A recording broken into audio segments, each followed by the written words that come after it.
Hello दोस्तों, आप सभी का स्वागत है हमारे चैनल AVK गुरुजी वर्ल्ड में। ठीक है, आज का पहला प्रश्न, ये जो वीडियो है आपके NTPC के लिए, ग्रुप डी के लिए, सभी एग्जामों के लिए बहुत ही महत्वपूर्ण है। आज का पहला प्रश्न है, हमारे शरीर में वसा संचायक ऊतक कौन सा है? बताइए इसका सही आंसर क्या होगा। हमारे शरीर में वसा संचायक ऊतक कौन सा है? तो इसका सही आंसर हो जाएगा ऑप्शन नंबर बी, एडिपोज ऊतक। एडिपोज ऊतक जो है हमारे शरीर में वसा संचायक का कार्य करता है।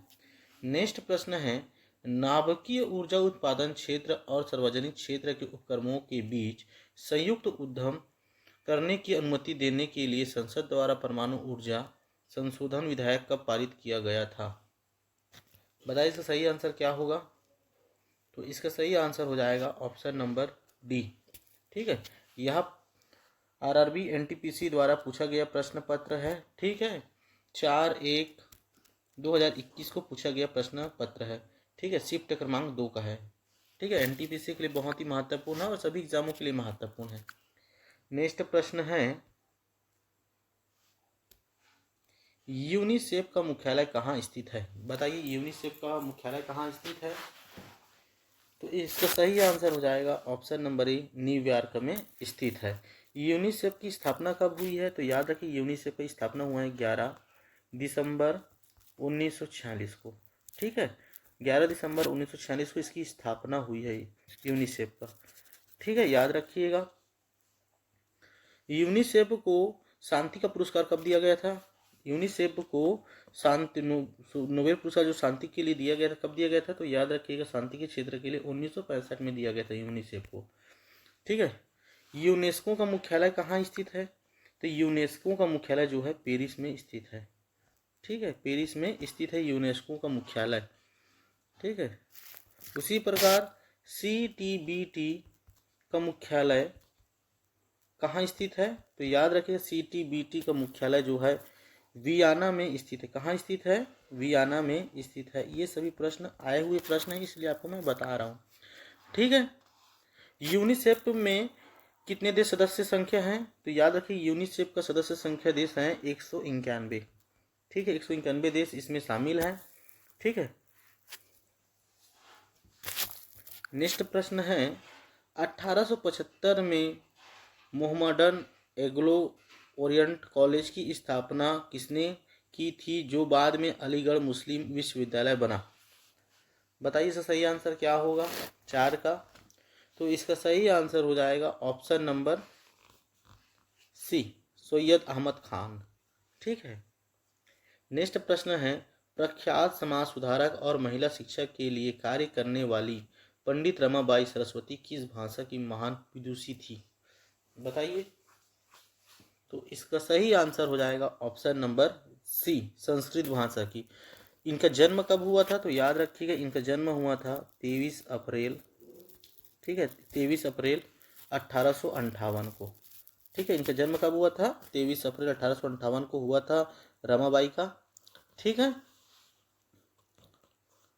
नेक्स्ट प्रश्न है,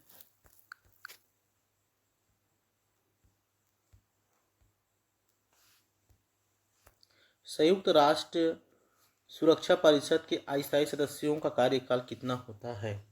बहुत ही महत्वपूर्ण प्रश्न है। ये सभी प्रश्न बार बार पूछे जाते हैं आपके NTPC के आगामी होने वाले एग्जामों के लिए, बहुत ही महत्वपूर्ण है। तो याद रखिएगा, इसका सही आंसर हो जाएगा ऑप्शन नंबर सी। ठीक है, 2 वर्ष के लिए होता है। सुरक्षा परिषद में अस्थायी सदस्य कितने देश हैं? तो याद रखिएगा 10 देश शामिल है अस्थायी सूची में। ठीक है, याद रखिएगा, सुरक्षा परिषद में स्थायी सदस्य देश कौन कौन से हैं? तो याद रखिए 5 जो देश हैं स्थायी है। पहला है अमेरिका, दूसरा है फ्रांस, ठीक है, तीसरा है ब्रिटेन, ठीक है, चौथा है चीन और पांचवा है रूस। ठीक है, याद रखिएगा, इतना बहुत है आपके लिए। नेक्स्ट प्रश्न है, वर्तमान में संविधान की 8वीं अनुसूची में कितनी भाषाएं सम्मिलित है? तो इसका सही आंसर हो जाएगा ऑप्शन नंबर सी, 22 भाषाएं सम्मिलित हैं। ठीक है, नेक्स्ट प्रश्न है, दिल्ली की जमा मस्जिद का निर्माण किस वर्ष से पूरा हुआ था? बताइए इसका सही आंसर क्या होगा। दिल्ली की जमा मस्जिद का निर्माण किस वर्ष से पूरा हुआ था? तो याद रखिएगा इसका सही आंसर हो जाएगा ऑप्शन नंबर सी, 1656 को। ठीक है। भारत का सबसे बड़ा मस्जिद कौन सा है? भारत का सबसे बड़ा मस्जिद कौन सा है? तो याद रखिएगा जमा मस्जिद है जो दिल्ली में स्थित है। ठीक है। जमा मस्जिद किसके द्वारा बनाया गया था? तो याद रखिएगा जो जमा मस्जिद है उसे बनाया गया था शाहजहां द्वारा। किसके द्वारा बनाया गया था? शाहजहां के द्वारा बनाया गया था। ठीक है, इतना बात आप जरूर याद रखिएगा। ठीक है।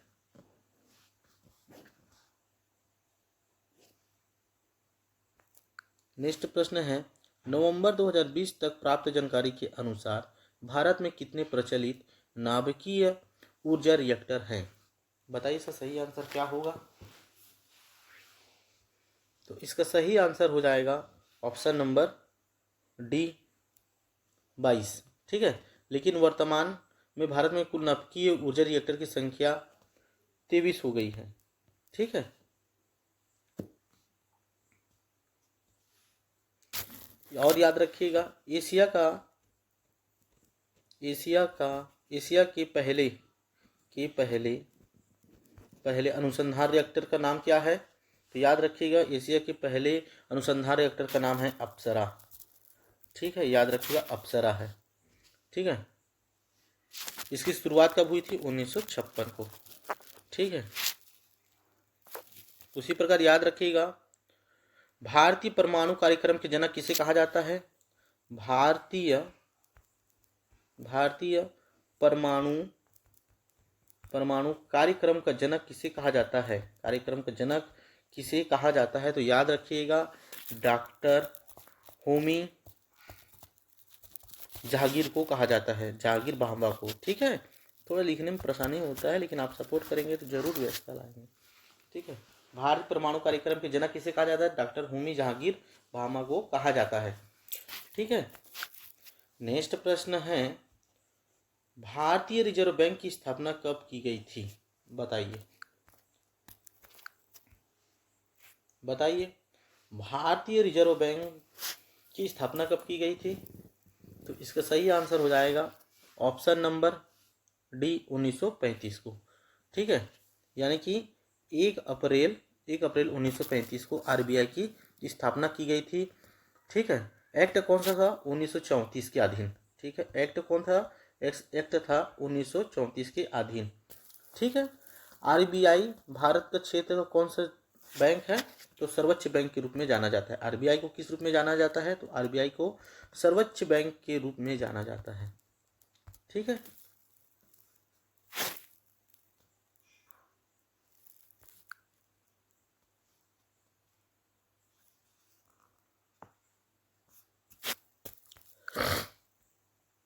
अगर वीडियो में नए हो तो प्रतिदिन ऐसे ही अभी एनटीपीसी की पूरे सेट वीडियो पाने के लिए आप हमारे चैनल को जरूर सब्सक्राइब करें। नेक्स्ट प्रश्न है, 2011 की जनगणना के अनुसार भारत का लिंग अनुपात क्या था? बताइए इसका सही आंसर क्या होगा। तो इसका सही आंसर हो जाएगा ऑप्शन नंबर बी, 943। क्या है? 943 है। ठीक है। और याद रखिएगा बहुत ही महत्वपूर्ण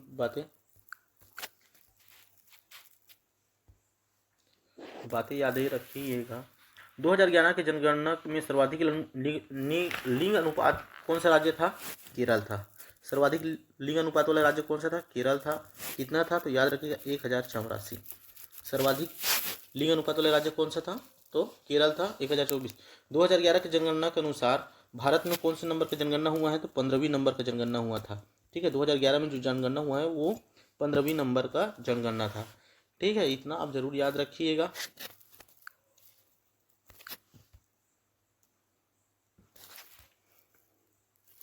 नेक्स्ट प्रश्न है, राजभाषा अधिनियम की धारा 3 के मध्य से संघ के राजकीय कार्यों के लिए अंग्रेजी भाषा के निरंतर इस्तेमाल को किस वर्ष लागू किया गया था?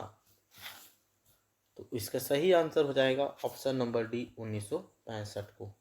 ठीक है। नेक्स्ट प्रश्न है, भारतीय अंतर्देशीय जलमार्ग प्राधिकरण के अनुसार भारत के 9वें अंतर्देशीय जलमार्ग की कुल लंबाई लगभग कितनी हैं? तो इसका सही आंसर हो जाएगा ऑप्शन नंबर डी, 14,500 किलोमीटर। ठीक है। भारतीय अंतर्देशीय जलमार्ग प्राधिकरण की स्थापना किस वर्ष हुई है? तो याद रखिएगा, भारतीय अंतर्देशीय जलमार्ग प्राधिकरण की स्थापना हुई है 1986 को। ठीक है, 1986 को हुई है। और याद रखिएगा, राष्ट्रीय जल क्रीड़ा संस्थान कहाँ स्थित है? राष्ट्रीय, इसमें लिखने को नहीं बनता है लेकिन आप सुनते चलिए, राष्ट्रीय जल क्रीड़ा संस्थान कहाँ है? तो गोवा में स्थित है। याद रखिए, आप इतना सुनते हुए जरूर चलिएगा। ठीक है। उसी प्रकार याद रखिएगा, इंडियन, मैं शॉर्ट फॉर्म में लिखता हूँ, इंडियन मेरीटाइम, ठीक है, Indian maritime Indian maritime university, वैसा उसको हटा, यूनिवर्सिटी ऐसे करना है, बार उसको हटा रहा है, ऐसा कर रहा है, क्या है? तो है चेन्नई में। ठीक है, यूनिवर्सिटी कहाँ है? तो चेन्नई में स्थित है।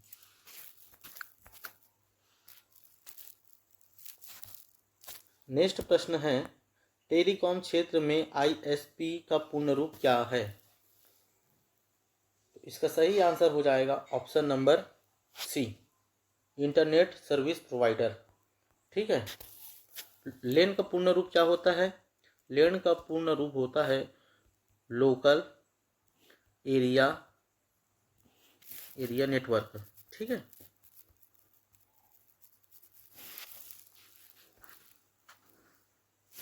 वैन का क्या होता है? तो याद रखिएगा, वैन का जो होता है वाइड एरिया नेटवर्क। ठीक है, आप इतना समझ जाएंगे।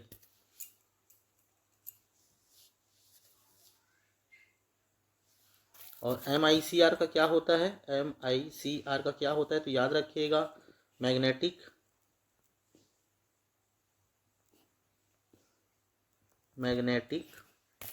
Ink character. ठीक है, मैं शॉर्ट फॉर्म लिख, कैरेक्टर रीडर होता है। ठीक है, इसमें क्या लिखने का जगह नहीं है, मोबाइल से पढ़ाते हैं। और उसी बात प्रकार याद रखिएगा, TRAI की स्थापना कब हुई है? ठीक है, इसकी स्थापना कब हुई है? तो याद रखिएगा 20 फरवरी 1997। ठीक है, बहुत ही महत्वपूर्ण है ये सभी प्रश्न आपके लिए। नेक्स्ट प्रश्न है, इनमें से किसे नाइट डॉट्स अवार्ड 2019 से सम्मानित किया गया है? बताइए, इन चारों में से किसे नाइट डॉट्स अवार्ड 2019 से सम्मानित किया गया है? तो इसका सही आंसर हो जाएगा ऑप्शन नंबर ए, एनी जेंदी को। ठीक है। और ये कहाँ की निवासी है? तो याद रखिएगा, मुंबई की। ठीक है, कुछ भी पूछ सकता है। नेक्स्ट प्रश्न है, वर्णनात्मक इतिहास की पुस्तक इंडिया आफ्टर गांधी किसने लिखी थी? बताइए, वर्णनात्मक इतिहास की पुस्तक इंडिया आफ्टर गांधी किसने लिखी थी? तो इसका सही आंसर हो जाएगा 35 का ऑप्शन नंबर सी, रामचंद्र गुहा जी। ठीक है, किसने लिखा था? रामचंद्र गुहा जी ने लिखा था। मदर टेरेसा पुस्तक किसने लिखा था? तो याद रखिएगा, मदर टेरेसा बुक किसने लिखा था? तो याद रखिएगा, नवीन चावला ने। ठीक है, नवीन चावला ने लिखा था। मैं कुछ का नाम लिख देता हूँ।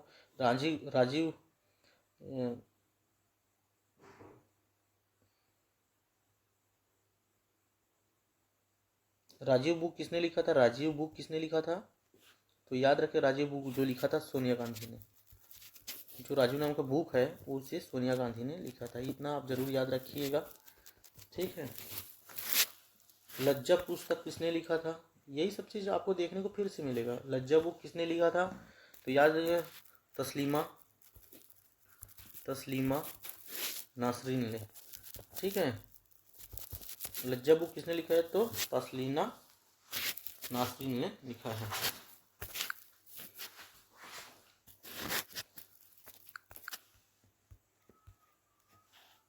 अगर चैनल में नए हो तो वीडियो को जरूर सब्सक्राइब करें। प्रतिदिन अभी एनटीपीसी का एग्ज़ाम के होते तक कि आपको एनटीपीसी का वीडियो मिलेगा, उसके बाद आपको ग्रुप डी का वीडियो मिलना चालू हो जाएगा। ठीक है, तो चैनल में नए हो तो जरूर चैनल को सब्सक्राइब करिए। न्यूटन के गति का प्रथम नियम का अन्य नाम क्या है? तो इसका सही आंसर हो जाएगा ऑप्शन नंबर डी, जड़त्व का नियम कहलाता है।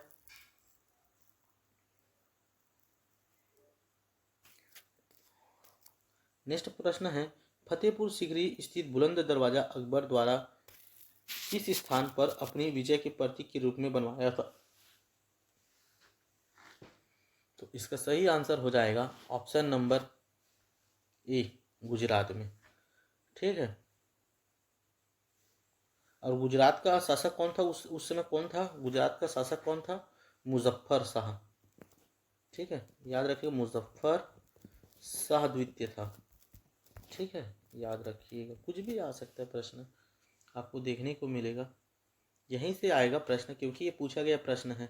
आपके लिए हम इतना करते हैं, आपका एक लाइक बनता है, लाइक से हमें कोई पैसा नहीं मिलता है। ठीक है, आज के लिए इतना ही। प्रतिदिन आप एनटीपीसी के वीडियो पाने के लिए आप हमारे चैनल को जरूर सब्सक्राइब करें।